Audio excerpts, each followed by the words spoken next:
సంవత్సరాలు అలాగే గాలియాపన చేశాడు ఇప్పుడున్న ముఖ్యమంత్రి.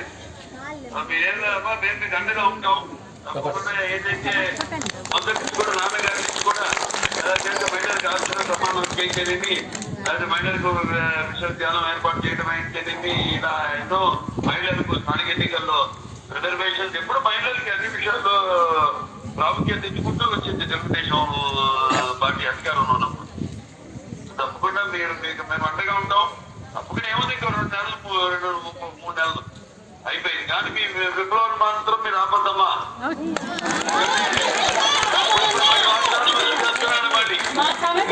మళ్ళీ మేము ప్రభుత్వం రాగానే అధికారంలోకి రాగానే మళ్ళీ ఎన్నికలు అవ్వగానే మీకు ఇస్తామని ఈ యొక్క ఉచిత పథకాలు జనాలు కూడా అదే చెప్తున్నాం. ఈ ఉచిత పథకాలు భ్రమలో పడద్దు. మీరు ఇలా ఎన్నో వాగ్దానాలు చేస్తారు. ఎవరికి తెలిపిస్తారు మీకు జవాబుదారీ ప్రభుత్వం అంటే తెలుగుదేశం ప్రభుత్వం అధికారంలో ఉన్నప్పుడు ఎప్పుడు మాట ఇచ్చిన మా వాగ్దానాలన్నీ నిలబెట్టుకున్న పార్టీ తెలుగుదేశం పార్టీ అధికారంలో ఉన్నప్పుడు.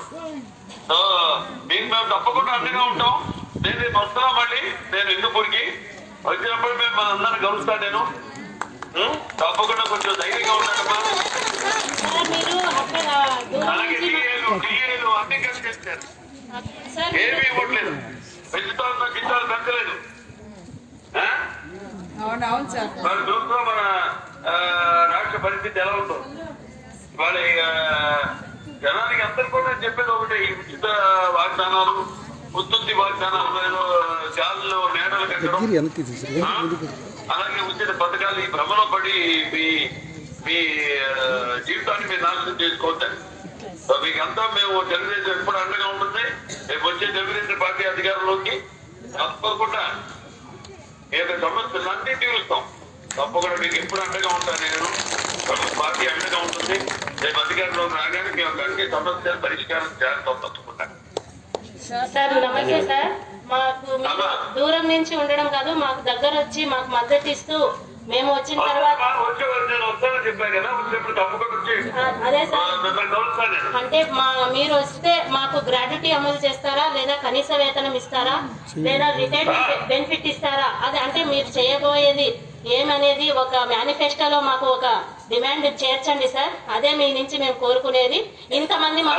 ఇంతమంది మహిళలు మీకు అంటే ప్రతిపక్షానికి అధికార పక్షానికి ఎంత అధికారం ఉందో ఈ రోజు ప్రధానంగా మీరు ప్రతిపక్షంలో ఉండి చంద్రబాబు నాయుడు గారి వియంకులుగా ఉన్న మా ఎమ్మెల్యే గారికి మీకు ఆ ముఖ్యమంత్రి దగ్గర పోయి చంద్రబాబు గారి దగ్గరకు వెళ్ళి మాట్లాడే అంత చనువు ఉంది. కాబట్టి మేము ఈ రోజు మీ నుంచి ఒక వాయిస్ అంగన్వాడీ సమస్యలు పరిష్కారం కావాలనేదే మా ఉద్దేశం. ఇంతమంది మహిళలు మీకోసం వచ్చాము. మా డిమాండ్స్ ని నెరవేరుస్తారన్న నమ్మకంతోనే ఈ రోజు మహిళలందరూ కూడా మీ ఇంటికి వచ్చామన్నా.